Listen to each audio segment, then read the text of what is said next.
Thank you so much. Muchas gracias, muy amable. First and foremost, Bueno, primero y antes que nada, tengo que pedirles disculpas porque no puedo hablar español, así que por eso voy a hablarles a ustedes en inglés. Y yo entiendo que va a haber unas traductoras bastante competentes para ayudarme a traducir. Muchas gracias por estarme ayudando. Sin embargo, voy a tratar de llevar un ritmo para que podamos tener la traducción simultánea. Es un gran honor para mí haber sido invitado para hablarles acá frente a todos ustedes sobre mi trabajo en la investigación y mis experiencias internales sobre la reubicación o reajuste de tierras. Este proyecto Fenicia es importante y empecé a aprender en el 2013, cuando Felipe me comentó la idea. Y mi trabajo acá es tratar de ubicar el proyecto Fenicia dentro de la experiencia internacional, resaltando el impresionante trabajo que todos ustedes han hecho en la movilización, en el comité, para darle el apoyo a un proyecto de renovación urbanística. De hecho, como van a ver durante mi charla, la movilización de las comunidades para que apoyen esta renovación urbana es de hecho un gran desafío para renovar, para regenerar una ciudad urbana y su desarrollo. Bien, con esto tengo el siguiente plan para mi charla. Primero, dar una conceptualización de los reajustes de la tierra que el proyecto Fenicia escogió utilizar para la renovación de un vecindario alrededor de la universidad, donde está la Universidad de los Andes, porque está enfocado en muchísimos acercamientos. Debido a su escogencia, me voy a enfocar básicamente en garantizar que todos estemos en la misma página. Voy a describir el reajuste de esta tierra y yo sé que todos ustedes, la mayoría, son expertos en este tema. Después, quiero compartir con ustedes algunos de los mitos y realidades de esta reajuste de tierras y herramientas que son relacionadas con la gobernanza. Gobernanza es muy importante. El enfoque principal, el vicepresidente, el profesor Oscar Pardo mencionó anteriormente, gobernanza. Gobernanza es la clave y hay dos mitos que quiero comentar sobre cómo movilizar la comunidad, cómo generar confianza entre todas las partes para la renovación urbana. Lo último, pero no lo menos importante, hacer un cierre hablando sobre las instituciones y construcción de gobernanza. Y espero que puedo de pronto dejar algún tiempo para que tengamos una interacción y todos juntos podamos yo aprender de ustedes, de su proyecto, y ustedes preguntarme sobre otros proyectos similares alrededor del mundo con relación a esto. Como profesor, siempre quiero estar preparando el material que presento y agradezco muchísimo que los dos anteriores me dieron 10 minutos adicionales. Les agradezco mucho por el tiempo que me han regalado. Esto es una gran cosa. Bien, ¿está bien? Sí, está perfecto. Gracias. Bien. Vamos a ver la conceptualización del reajuste de tierras. Esto es algo ya familiar para ustedes. Esta comunidad ha decidido desarrollar el vecindario a este tipo de urbanismo no planeado, o sea, una vía más amplia con un parque. En este esquema de reajuste de tierras, todos los propietarios van a solicitar contribuir en el proyecto. No se les está pidiendo que se vayan o que vendan sus tierras a constructores. Se les solicitó que fueran parte del proyecto, contribuyendo con la tierra como una inversión de capital. Es solamente acá un ejemplo que es contribuir con la tierra para el proyecto, y al hacer esto, algunas de sus tierras serán reducidas como la contribución al proyecto, y en retorno van a recibir una parte de una tierra, una infraestructura que se va a instalar. Por supuesto, como todos lo conocen, el intercambio es una tierra sola, una tierra que va a servir para algo más. El incremento es sustancial, a pesar de que acá en C podemos ver, C es el área de tierra que tiene que ver con los activos que serán más que compensados con el área que está contribuyendo al proyecto, por lo cual va a traer un beneficio esencial al propietario de tierras, que es lo esencial en este caso, a pesar de que el área de la tierra que el propietario va a recibir va a ser mucho menor, el costo va a ser mucho mayor, y eso genera un incentivo para el propietario de tierra al participar en el proyecto. Y es exactamente la idea de este proyecto Fenicia utilizó para atraer a los propietarios a ser parte del desarrollo del proyecto. Bien, con toda esta tierra dada por el terrateniente, el desarrollador o el planeador va a tener ahora mucho más terreno para mejores tierras, un parque público y, lo más importante, una tierra reservada para ser vendida en el mercado. Al vender esta tierra, los organizadores del proyecto van a poder recoger capital para cubrir los costos del parque y de la calle, que es coherente con lo que el profesor Oscar mencionó, de es una situación gana-gana. Ganan todos, gana el público, y el costo, nuevamente, como les digo, bien, este es un principio básico y podemos hablar mucho más sobre esto más adelante.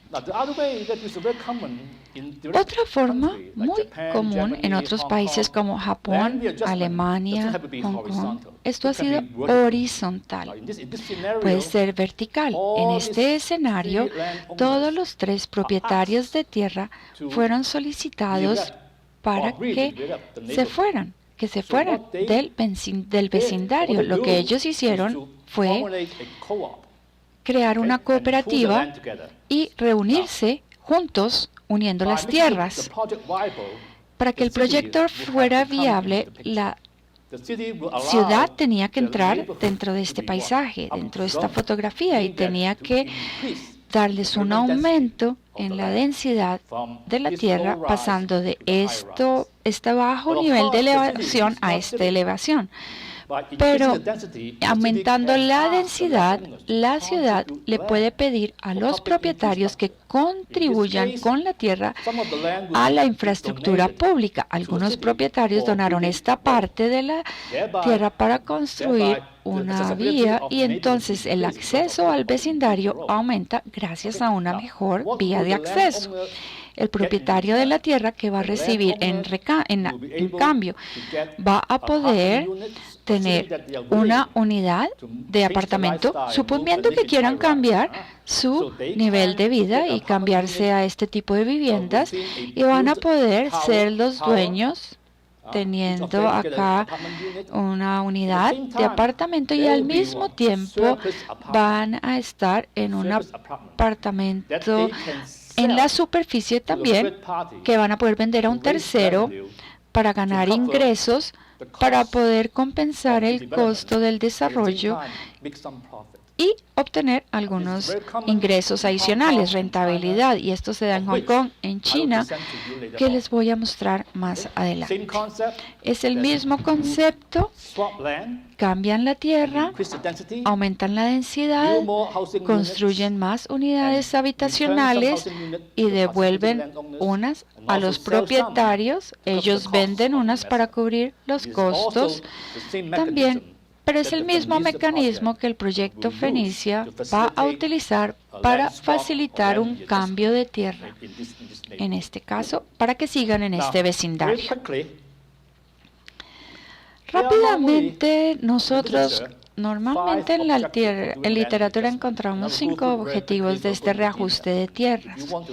Si usted quiere discutir esto, lo podemos hacer más adelante.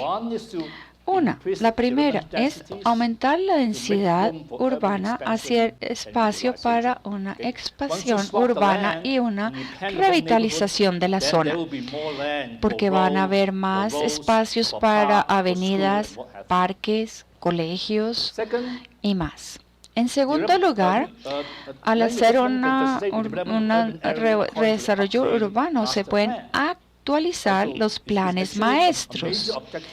Es un importante objetivo en toda renovación, es renovar la tierra en coherencia con el plan maestro. Si eso no se puede hacer, un proyecto como el de Fenicia, ubicado en el centro urbano, nunca podría desarrollar de forma coherente con la misma dirección que la ciudad desea. Y es mucho más que un desarrollo si no está con la ciudad, no va a poder tener un desarrollo consistente con el desarrollo completo de la ciudad y el proyecto. Y hacer un grupo urbano para poder involucrarnos en las decisiones y minimizar la desplazamiento forzado. Entonces, la idea es poder minimizar esta salida forzosa de los hogares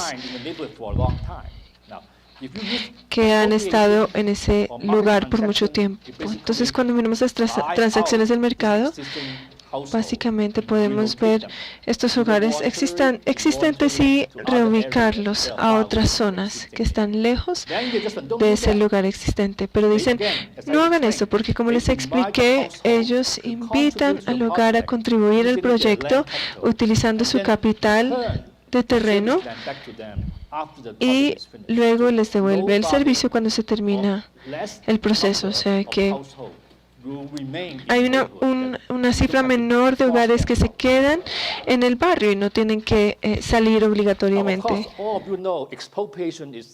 Como saben, la expropiación es algo muy controversial y es difícil manejarlo. Entonces, por eso es atractivo hacer este ajuste de terrenos, por esta característica específica. No creamos, digamos, contiendas o estos problemas cuando hay una evicción forzosa. Bien, este es el tema de la discusión de hoy, el gobierno o la gobernanza.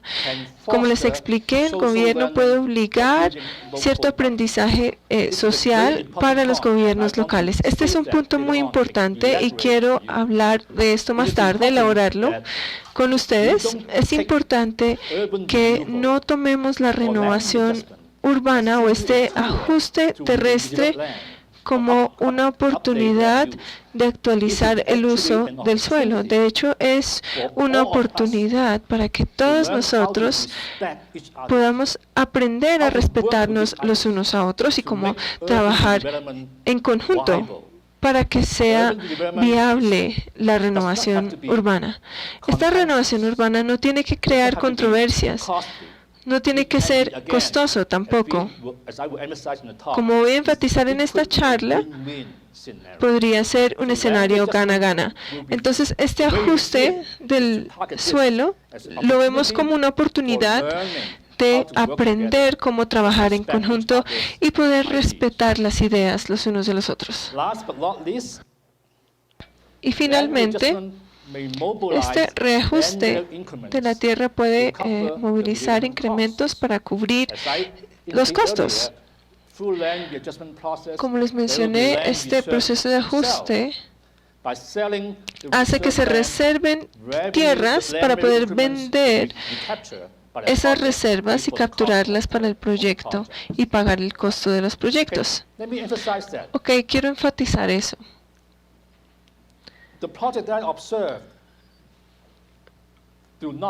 La parte observada, digamos, la intención no es lograr todo esto como tal, sino que se puede enfocar en esto, hacer como una expansión, o se pueden también enfocar en reducir la evicción forzosa, que se basa principalmente en el contexto local.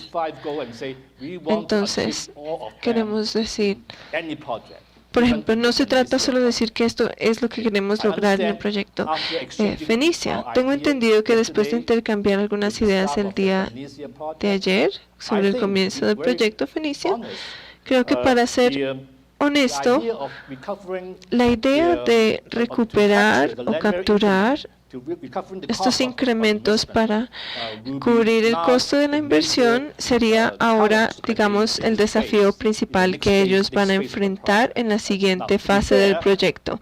Y para ser justos, yo diría que todos los proyectos que estudio alrededor del mundo, de todos, este parece ser el más difícil, para serles honestos. Entonces, serles honesto, porque podemos hablar de esto. Viendo que hay muchos interesados en el proyecto, están los desarrolladores que se enfocan en, digamos, proteger, porque el gobierno quiere crear vivienda social, o sea que hay una demanda financiera y esto va a ser clave en el proyecto, dependiendo de cómo arreglen las relaciones entre estos interesados para que puedan lograr todos los objetivos en su proyecto en el futuro. Bien. Entonces, mi punto en esto es que hay que ser realistas en cómo o en cuanto a poder lograr algunos objetivos, no todos, porque realmente no he visto un proyecto que logre todos los objetivos simultáneamente.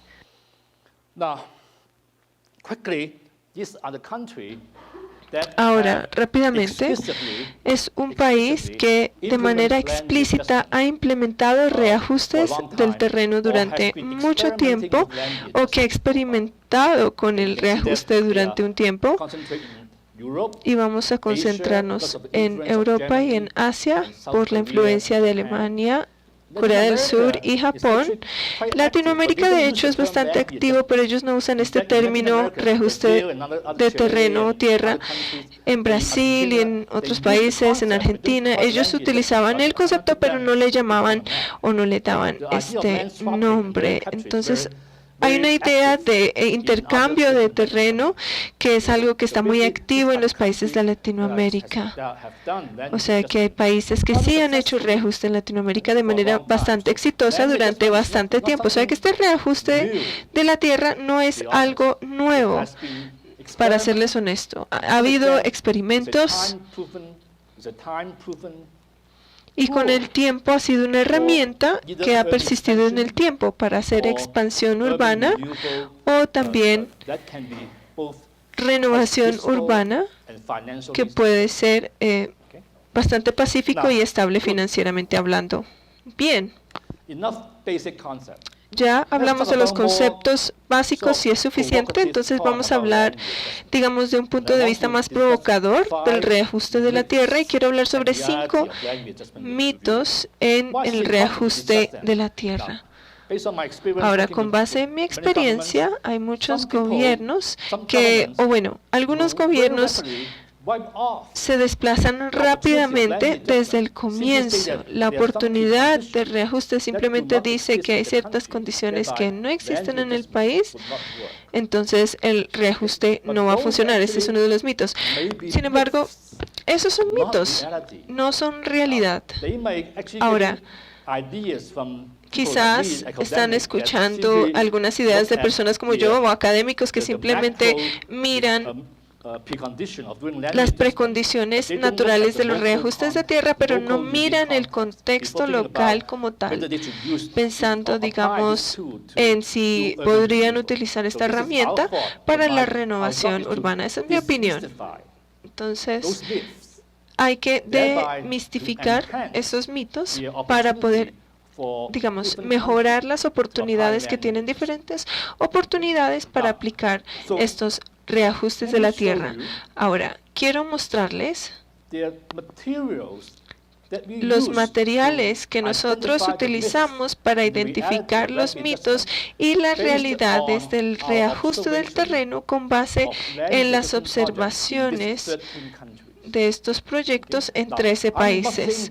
Ahora, no estoy diciendo, digamos, que otros académicos que vinieron antes que yo estén equivocados. Ellos tienen cierto punto. Pero lo que quiero decir es que he observado las suficientes anomalías que contradicen, digamos, la experiencia de aquellos que hablan en contra de esto, que tienen argumentos sobre las precondiciones que se necesitan para hacer reajustes. Estas anomalías son lo suficientemente grandes para dejar ciertas inquietudes en cuanto a la sugerencia de poder obtener las precondiciones para hacer este reajuste. Entonces volvemos a hablar de la gobernanza y voy a presentar esto pronto. Bien, porque el tiempo se está acabando rápidamente. Ahora, el primer mito, los académicos en el pasado quieren que las personas crean que necesitamos legislación de reajuste de tierra para implementar la herramienta, que necesitamos una ley antes de hacer el reajuste. Ahora, después de hacer algunas observaciones, podemos ver que no es estrictamente real este punto, especialmente en Angola, Bután, en China y en Etiopía. Podemos ver, y además en países como India, Egipto y Turquía,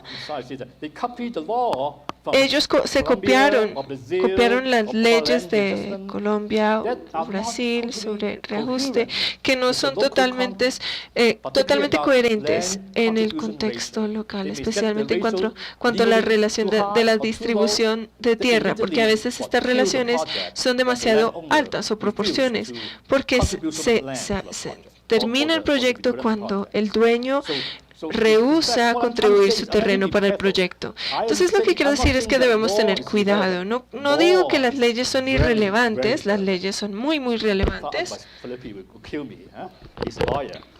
Un abogado amigo me mataría si me escuchara, pero la legislación tiene que generarse a partir de una experiencia local. O sea, experimentamos con la idea de reajuste de la tierra a nivel local y luego institucionalizamos esa experiencia en la ley para que haya una implementación de reajustes más rápida. No necesariamente se trata de copiar las leyes de otro país para hacer este reajuste de la tierra.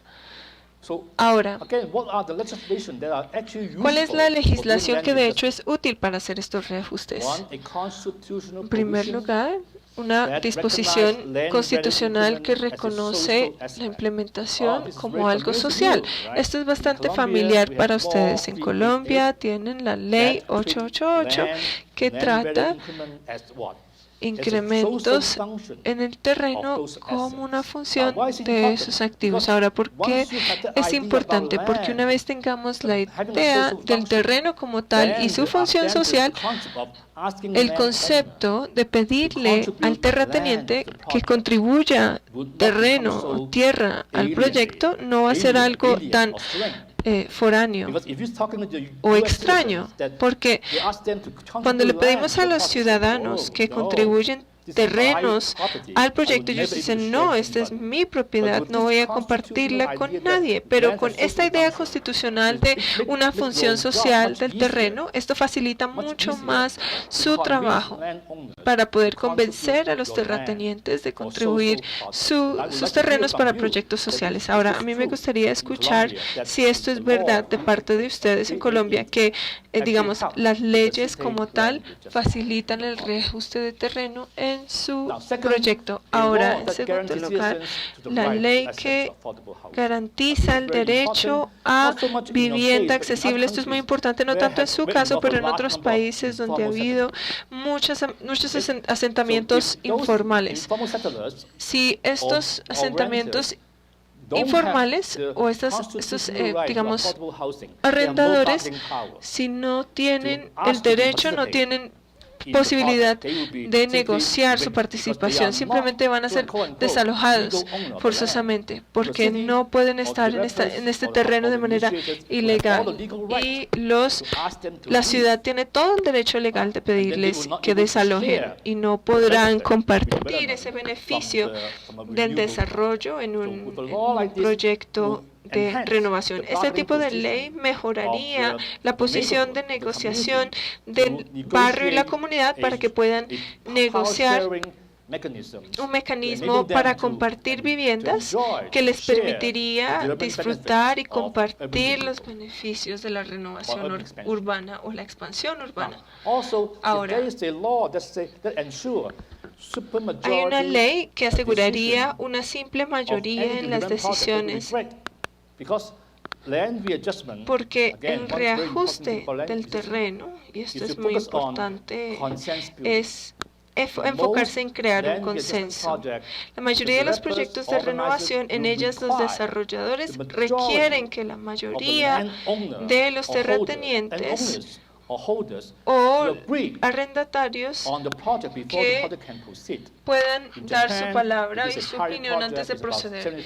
Digamos, en un piloto sería 75% de los terratenientes. Ellos tienen que estar de acuerdo en cuanto a sus intereses, porque normalmente estos proyectos no tienen estos requisitos. Entonces, esto es importante, que este concepto legal obligue a los desarrolladores a involucrar a la comunidad para crear un consenso sobre cuándo y cómo desarrollar ese barrio en particular. Y luego, la planeación urbana, la legislación de planeación es muy importante.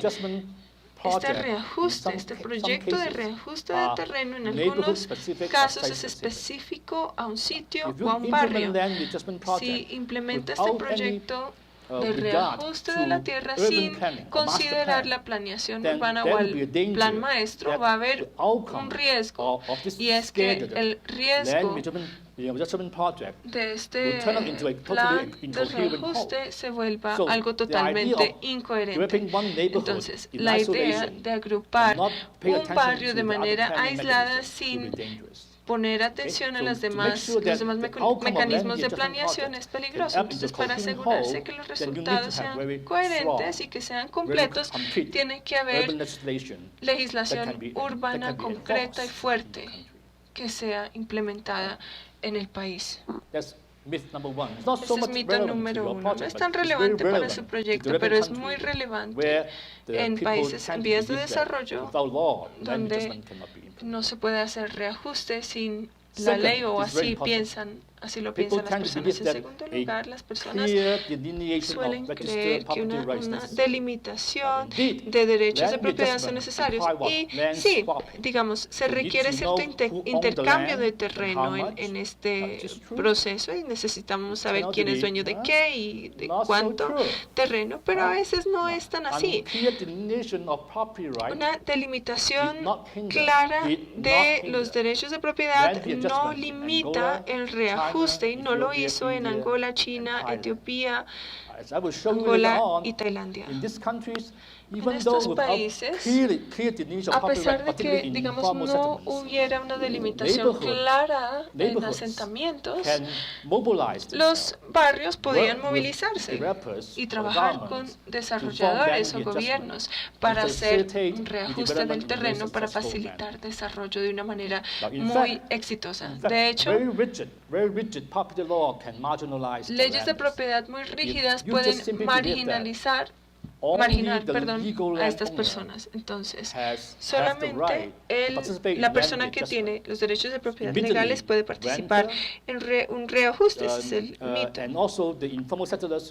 Los asentamientos informales inmediatamente se excluyen del proceso de toma de decisiones. O sea, que esto es algo bastante peligroso. Y miramos los casos de esta manera. Les voy a mostrar algunos ejemplos. No tengo mucho tiempo para entrar en detalle en estos casos, pero US Capital acaba de publicar un libro sobre estos casos. Por si están interesados, les vamos a enviar la literatura. Podemos compartir algunos archivos con los participantes. Este es en Bangkok, en Tailandia.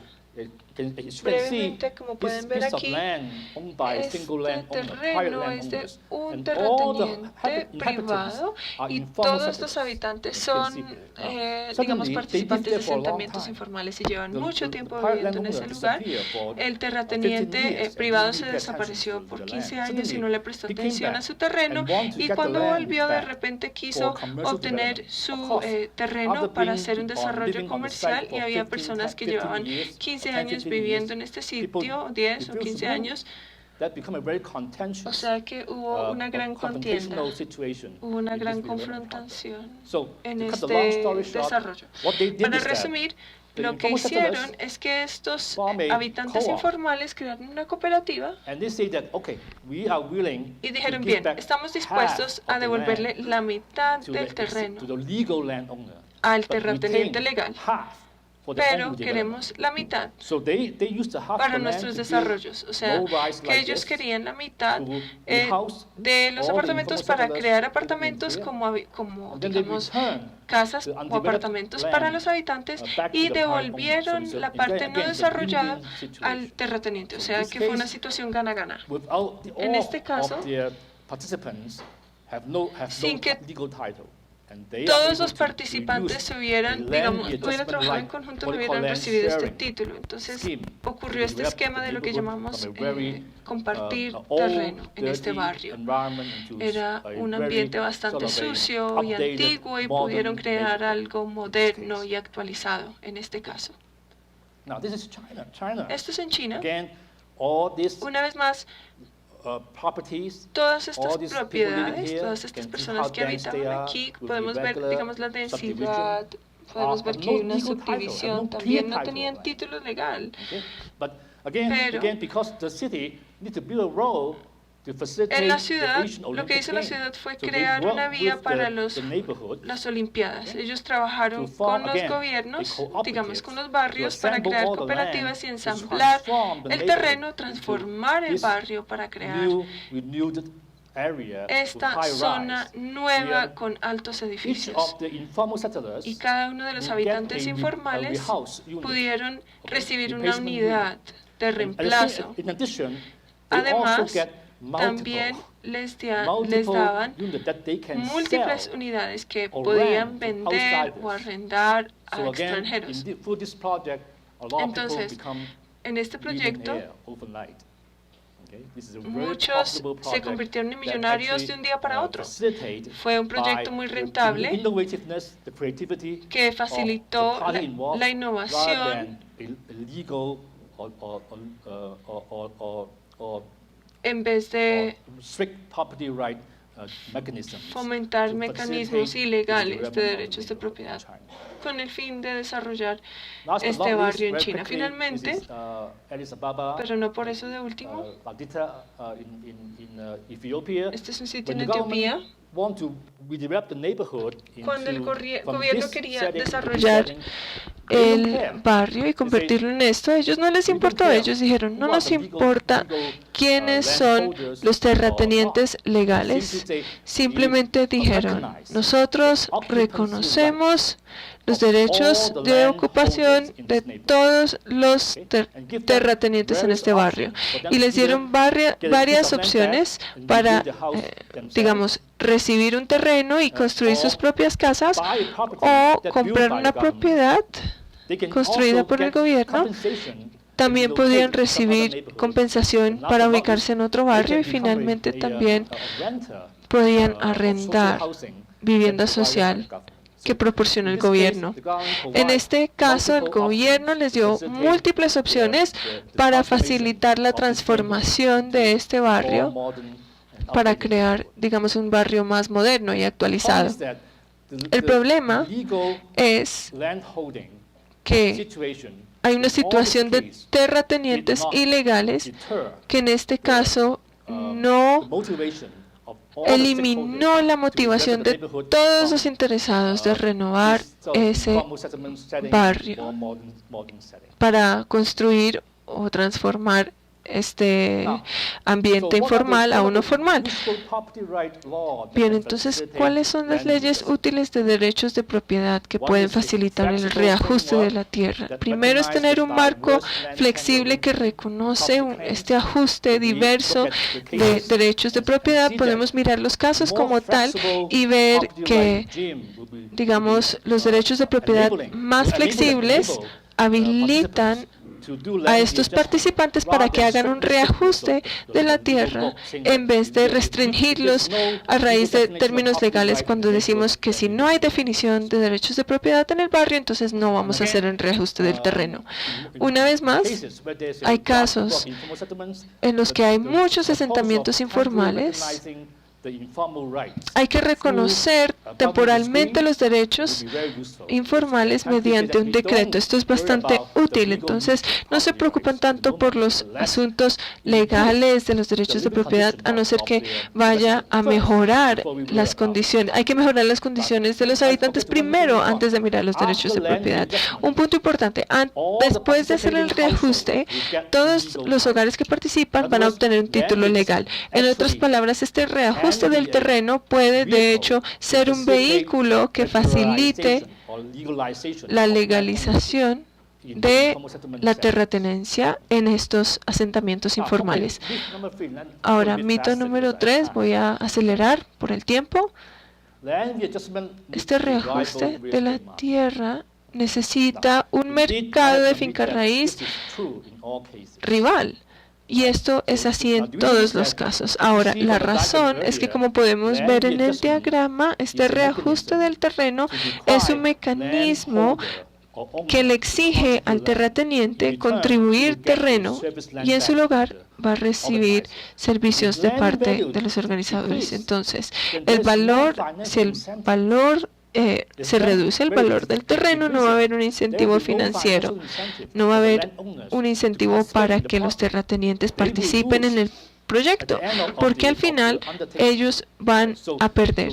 Entonces, es importante que todos prestemos atención a las condiciones del mercado inmobiliario para hacer el reajuste. Dos cosas que pueden ayudar a mejorar el valor del mercado en cuanto al terreno es tener buenos estrategias económicos de desarrollo en el barrio,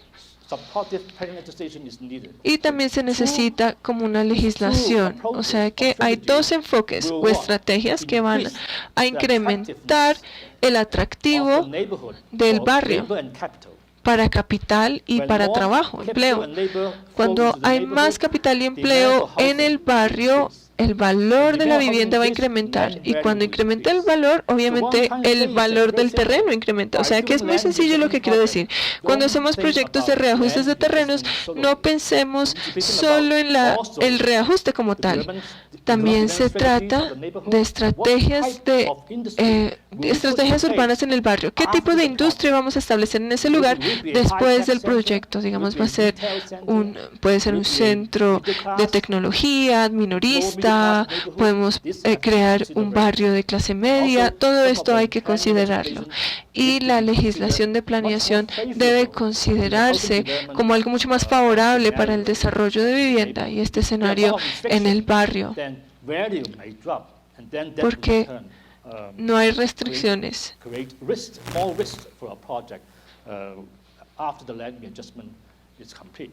Entonces va a ser mejor para el proyecto después de haber hecho el reajuste. Bueno, vamos a hablar ahora sobre otros beneficios.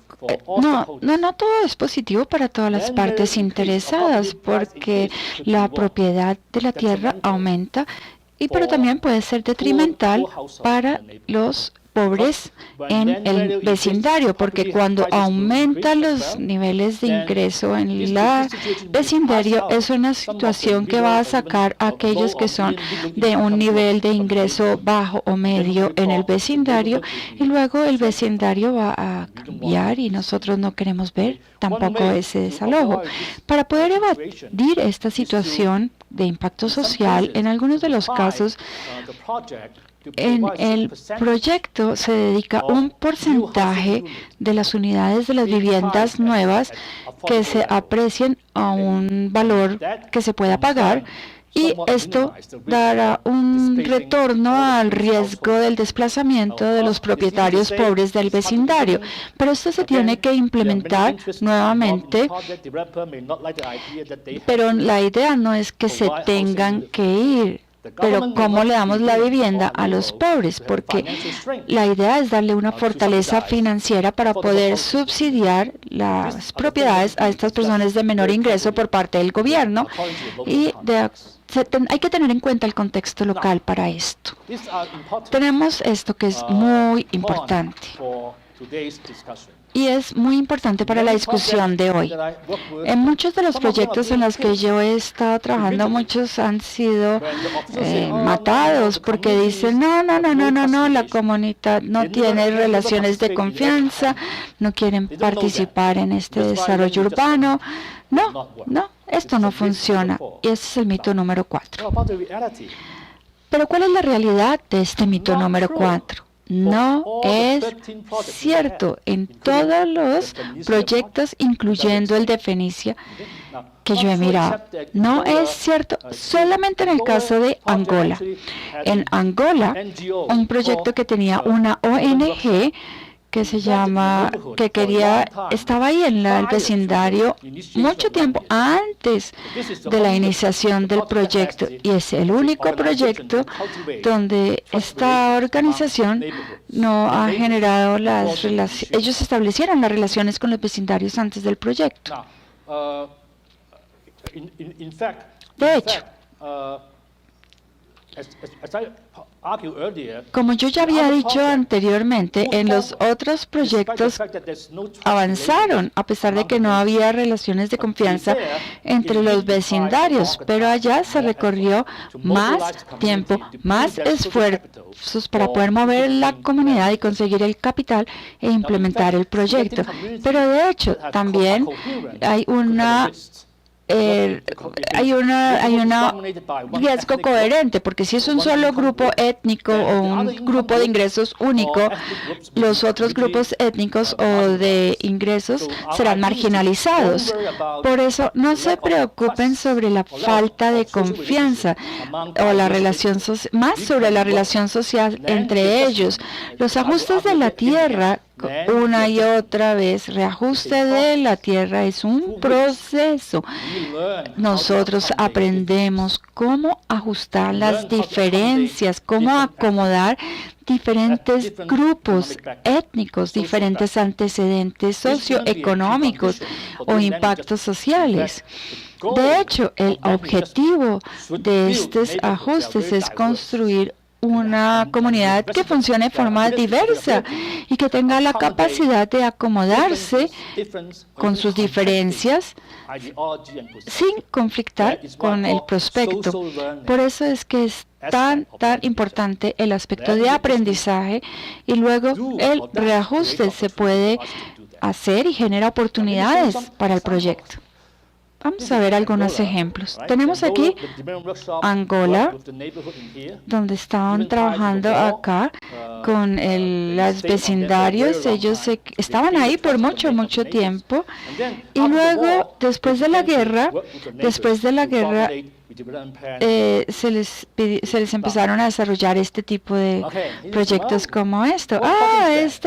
¿Qué ciudad es esta? ¿Cuál es este proyecto? Impresionante.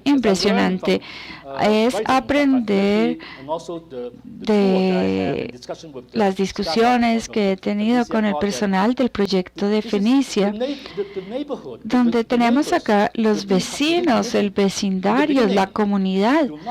Desde el principio no se confiaban unos con otros, pero uno espera para que el proyecto pueda ser factible. Y después de un trabajo largo con los vecindarios, 8 años me comentaron, construyendo confianza, y después trabajando con la universidad en talleres, después de colegio, de estudio, hacer algunas actividades, entrenamientos, seminarios. Ayer yo mostré un fascinante webinar, y haciendo todos estos empieza a mover a toda la comunidad para poder tener el sentir de un vecindario, un sentimiento de vecindad, y juntos pueden construir y trabajar conjuntamente en el proyecto. Y hay muchas más cosas que decir de este proyecto. En la tarde van a escuchar mucho más sobre este.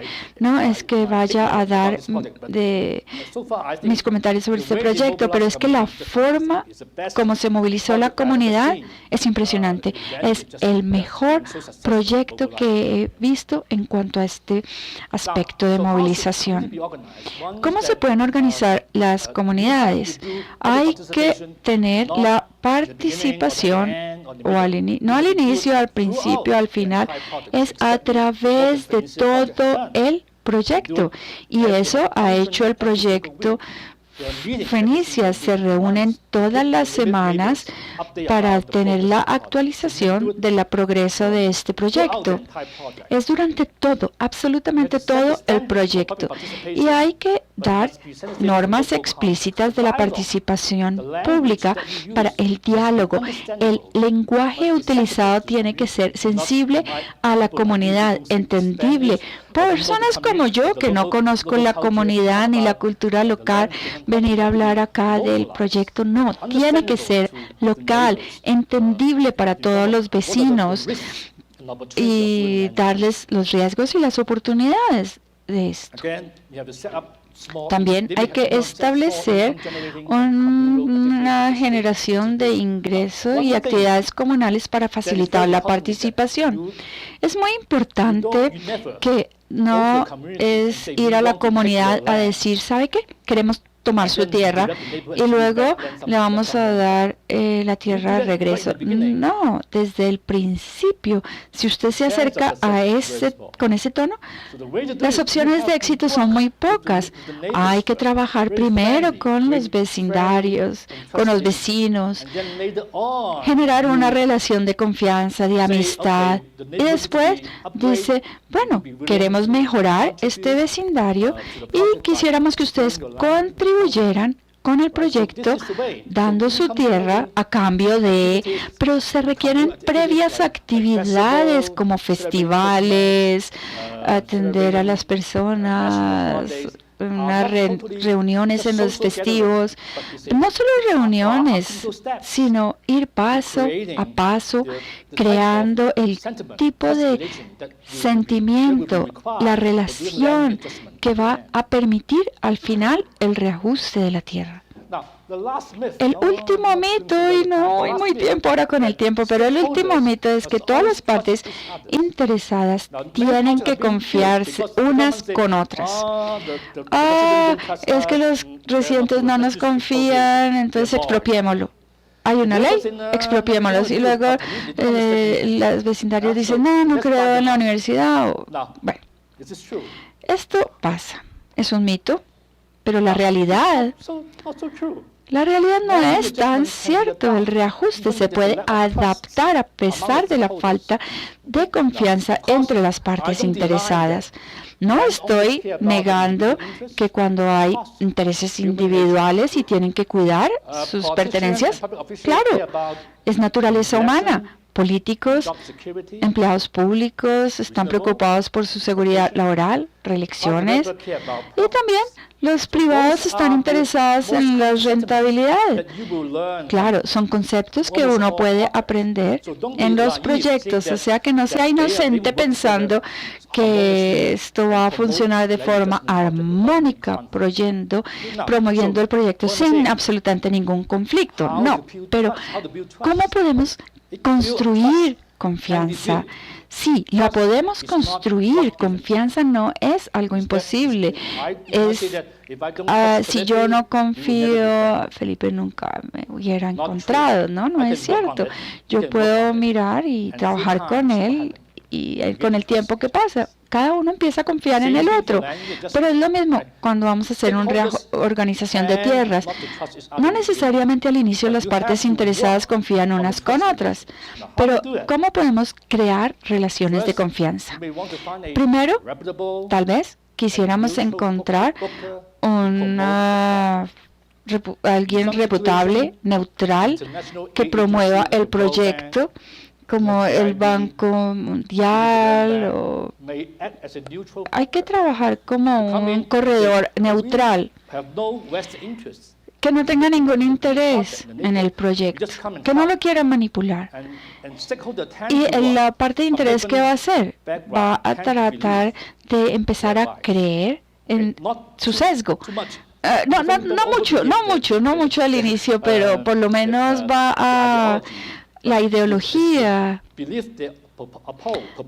es creer que de pronto una persona que no está interesada tanto en este capitalismo. Pero hay algo más, como en las partes de interés en un proyecto, pero en otro proyecto las universidades pueden actuar como una parte neutral, como yo, una persona, un profesor que analiza el proyecto durante muchos años y trata de analizar internamente cuáles son los ángulos, cuáles son las oportunidades, los riesgos que un proyecto puede tener y los ajustes. Entonces, yo voy alrededor del mundo mirando proyectos diferentes y le digo, esto se debe hacer de esta forma, este otro de la otra, porque yo no tengo ningún interés en absolutamente ninguno de estos proyectos. Por eso creen en mis recomendaciones. Y algo que también es muy importante es que tienen que identificar los intereses comunes. Tienen que tener alguna concesión en estos intereses mutuos. Identificar cuáles son y asignar responsabilidades para los diferentes interesados para continuar con sus compromisos. De hecho, los inversionistas están interesados en hacer dinero, mucho dinero. No hay ningún problema. Pero hay que garantizar que ellos entiendan que se requiere ese compromiso y que tienen una responsabilidad. Porque no pueden hacer 100, 500% rentabilidad en el proyecto. Tienen responsabilidad social con el proyecto y tienen que tener compromisos. Y no son la ciudad, ellos dicen quiero sacar o quiero coger y poblar, tomar toda la rentabilidad del proyecto para mí? Pues no, no es el sentido, no es lo más sensible, no es lo más apropiado. Por eso que se requiere primero identificar mutuamente cuáles son los intereses, los objetivos que cada parte de interés quiere y luego tratar de trabajar con ellos para cumplir coherentemente con los otros intereses de las otras partes interesadas, el gobierno, las universidades, los constructores en el proyecto. Y tenemos acá Thimphu en Bután. Bueno, es un proyecto, diría uno, ¿no? Los propietarios, como expliqué, se protegen sus intereses, como ya dije. ¿Qué podemos hacer? El Banco Mundial fue invitado para que viniera como un asistente técnico, no financiero, para darles consejos cómo podían hacer los ajustes a través de este proceso. Les tomó 9 años, más que ustedes, 9 años, poder obtener el 100% acuerdo entre todos los propietarios para poder expandir esta área rural a un área urbana como esta de acá. Como ven, esto también es interesante. En Indonesia, el tsunami que se lavó todas estas tierras y el gobierno de Indonesia, como se reconoció, el gobierno local trató de pasar la responsabilidad del gobierno nacional, pero debido a este desastre, ¿qué decidieron? Crear un acuerdo especial invitando a los expertos, diferentes ministros, del de finanzas, el de construcción, para crear una fuerza laboral conjunta y poder mover a la comunidad a un vecindario para después llegar a un acuerdo mutuo.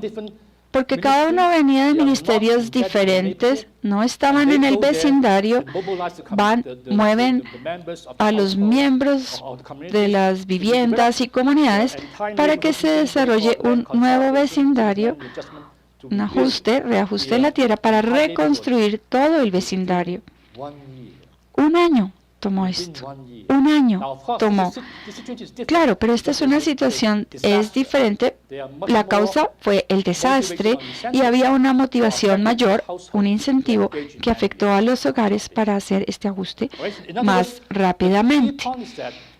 Y a pesar de que no había confianza entre las diferentes partes interesadas, ellos siempre quieren tratar de recoger todos los intereses, asignar responsabilidades para poder lograr un objetivo común y luego darles el know-how de cómo poder cumplir, darles tareas, responsabilidades para que puedan garantizar que progrese el proyecto.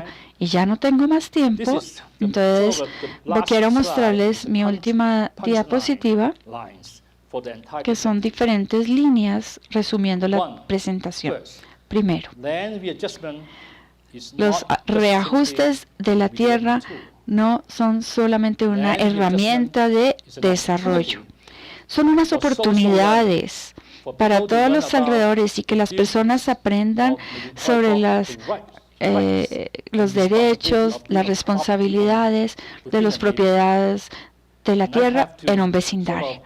Y por eso tienen que agradecerle al proyecto Fenicia, porque eso lo han hecho muy bien, organizando a la comunidad, movilizando a la comunidad, entendiendo que pertenecen a una comunidad, que son partes. Sí, hay algunos inconvenientes, pero permitieron que el proyecto se desarrollara. Y no solamente enfocarse en cambiar las tierras o en cómo obtener un intercambio financiero de los activos. El proyecto hay que verlo como una oportunidad para mejorar el estándar de todo el vecindario y residentes. Y es muy importante porque en el futuro, cuando ellos ya reconocen su responsabilidad, van a poder resolver más problemas futuros que puedan aparecer. Y para mí esto es lo más importante y el objetivo más noble de este proyecto.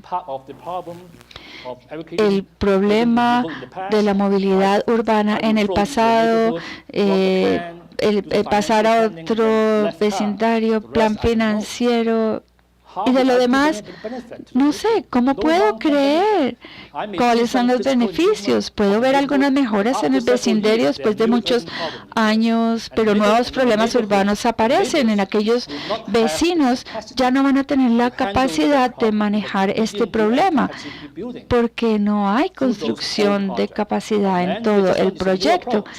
Y el reajuste es un nuevo acercamiento y tiene que construir capacidad local para resolver problemas futuros en la comunidad, no simplemente con la expropiación. Después tenemos acá el segundo, que es muy parecido.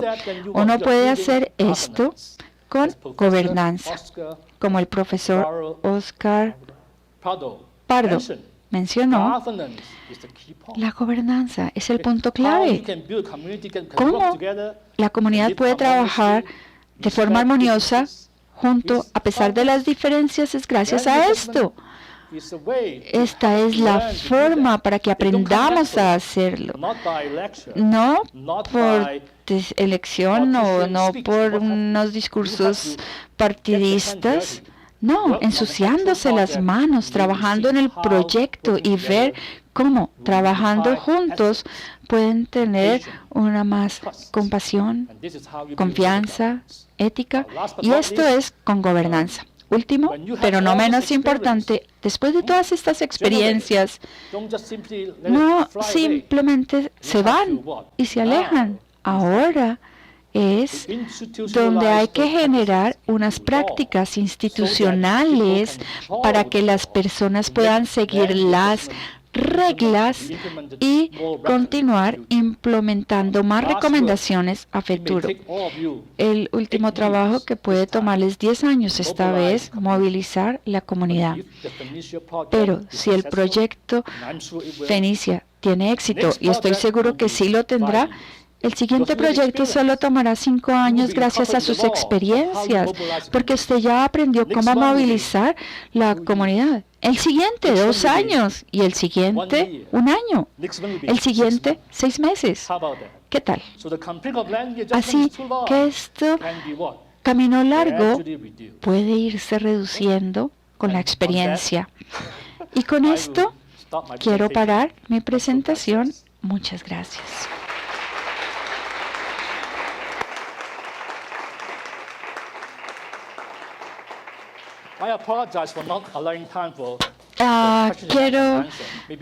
Si hay preguntas y respuestas, le podemos dar un audífono o las discutimos durante la tarde. El profesor Hong había solicitado que pudiéramos hacer unas preguntas en este momento, al final de su presentación, y no esperar hasta el momento de las preguntas al mediodía. Estamos un poco corto de tiempo, pero quisiéramos darle la oportunidad a 2 o 3 preguntas, 2 or 3 questions from. Oh, right. Thank you. Es importante que hagan las preguntas. No importa el idioma que quieran utilizar, simplemente háganlas. Entonces, pues vamos a tomar un poco de tiempo del I think it's gonna be in English, the question. Afuera. There's one in the. Someone raised their hand back pues, there. Tenemos la siguiente participación a las 10:10, pues vamos a dar un espacio para 2 o 3 preguntas o personas que quieran hacer alguna pregunta al profesor Hong. So, if someone has a question. Martín, ¿quieres pasar acá para el Come micrófono? to the front, please. The mic. You need the mic.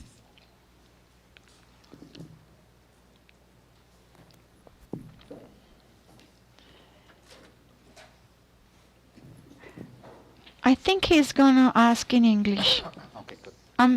Just wait, but I think he's gonna be in English.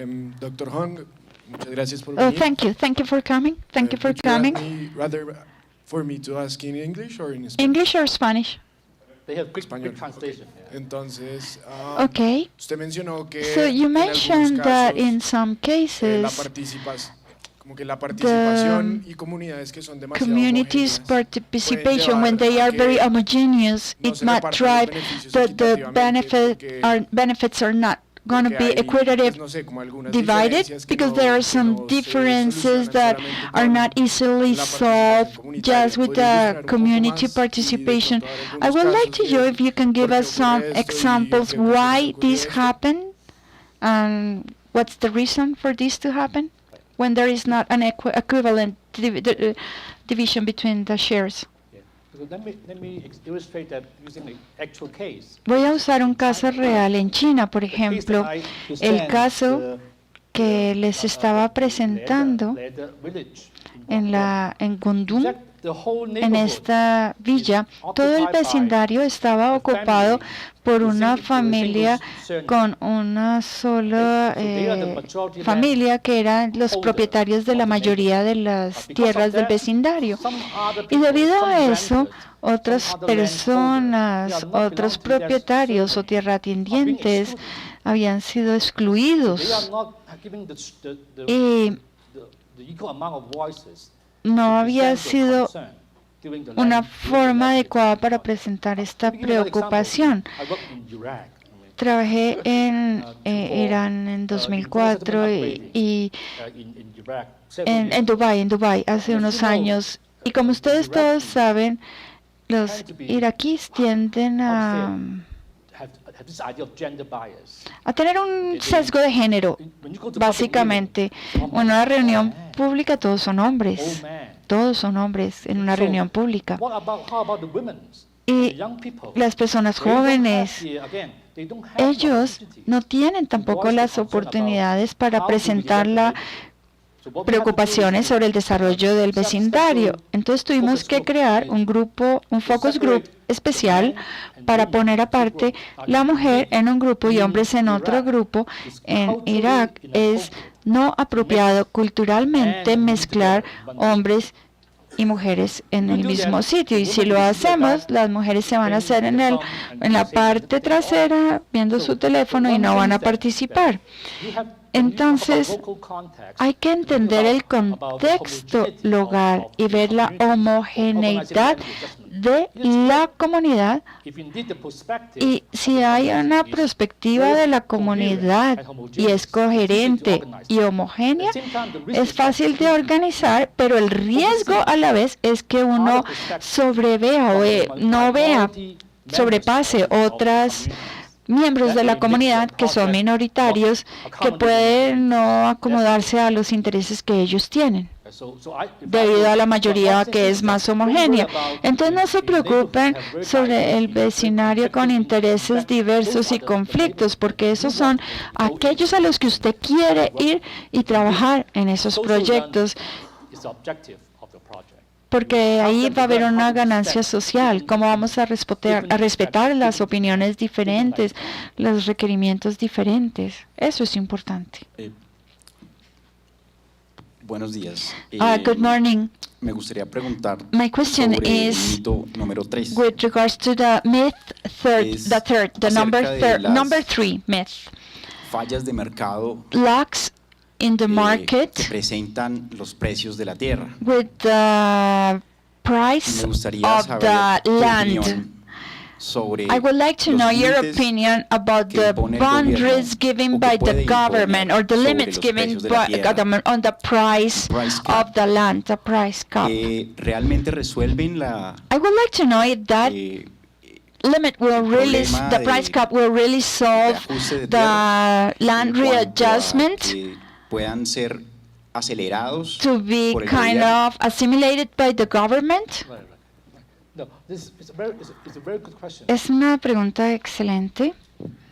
To be honest, Para ser the honestos, project that we work on, en el proyecto en que hemos estado trabajando, not to favor the hemos idea tratado de of no favorecer la idea de la restricción gubernamental en el precio de la tierra o precio de propiedad.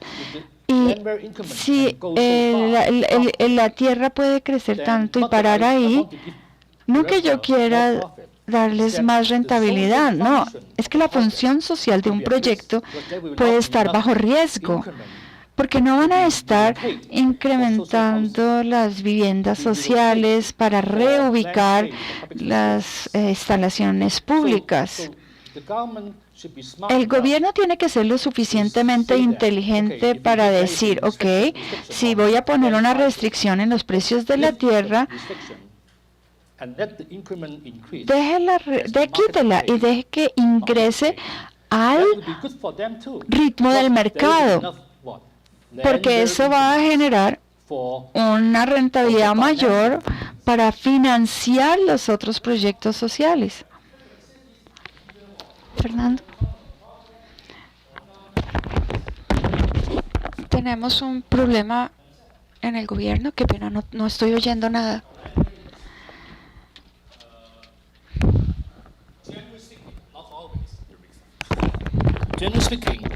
Hablando en general, pero no siempre, esto podría crear bastantes desafíos en el proyecto. ¿Alguien más? ¿Sebastián?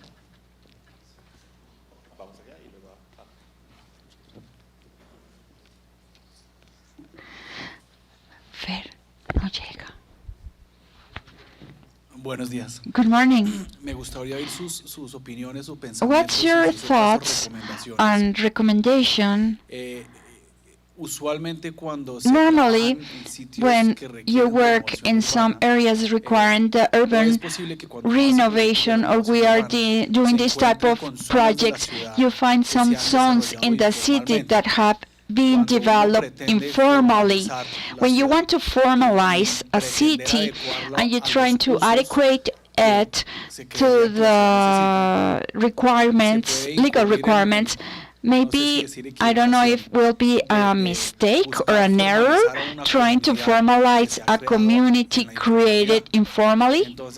So they weren't legal and we are going to make them legal. So we are going to let that community, we may have desnaturalization of the urban renovation, or to have a project that if you're trying to link the whole community during the development of the project, maybe there's not going to be any space. So I don't know your thoughts or recommendations with that regards.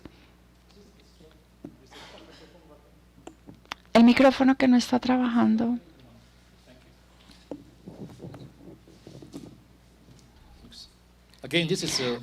Es otra excelente pregunta. Todas las preguntas son bienvenidas. Gracias.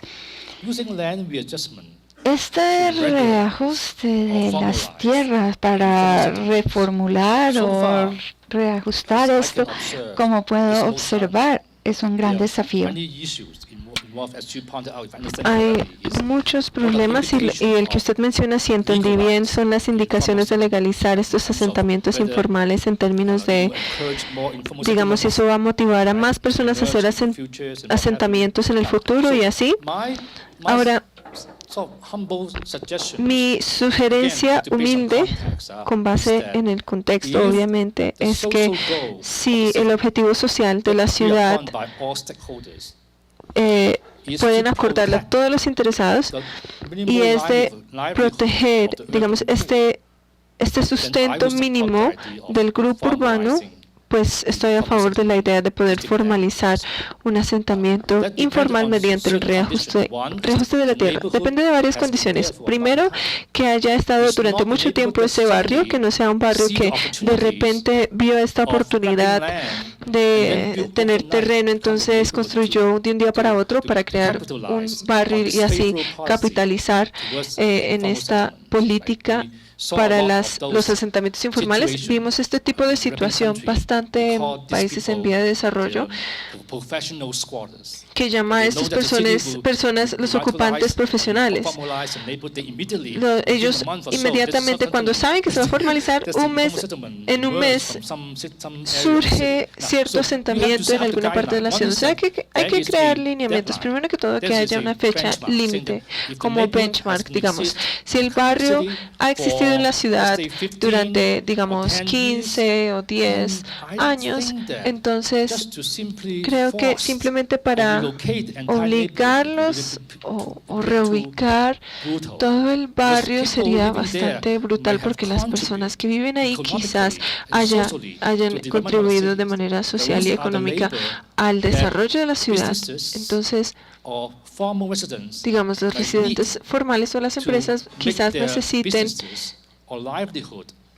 sus negocios, que necesitan hacer funcionar sus negocios o su sustento. Entonces, normalmente creo que estos ocupantes o, digamos, estos asentamientos informales no creo que no tengan contribución a la sociedad, o que lo que ellos hacen es depender de la sociedad y beneficiarse de ella. Entonces, si tienen un barrio que cumple con los criterios, digamos, llevan bastante tiempo ahí, contribuyen a la ciudad, mi sugerencia o recomendación es poder ayudarles. No sé si eso responde a su pregunta. Sí.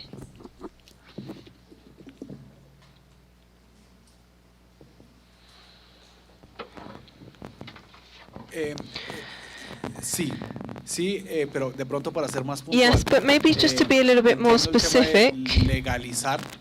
when you say to legalize, I understand Hacer a la comunidad parte del that proyecto. you want to Me parece make que eso es parte the de community lo que part of the debería ser. project, and I think that should preocupación definitely es be que part of it. una But my sociedad worry informal is that an se informal adecue a un society proyecto would formal a be largo adapted plazo. to a formal finalmente project la in the long comunidad term, and finally se the desbarata. community might Esa es la dismantle. palabra, pero So I don't know if that's the right word, but it would disintegrate. So it's more of a social issue, more so than an economic or legal issue. Sí, entiendo. Gracias por aclarar su pregunta. Por supuesto, una vez haya formalizado o legalizado estos derechos de propiedad para los asentamientos informales, de repente van a vender su propiedad a desarrolladores para generar más dinero. Esto pasó en Bangkok y Tailandia. Una manera de hacerlo es permitir que la comunidad cree una cooperativa de vivienda.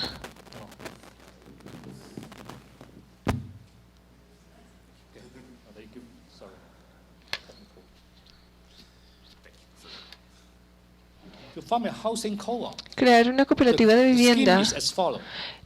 El esquema sería el siguiente. Todos los miembros del comité serían los miembros de la cooperativa.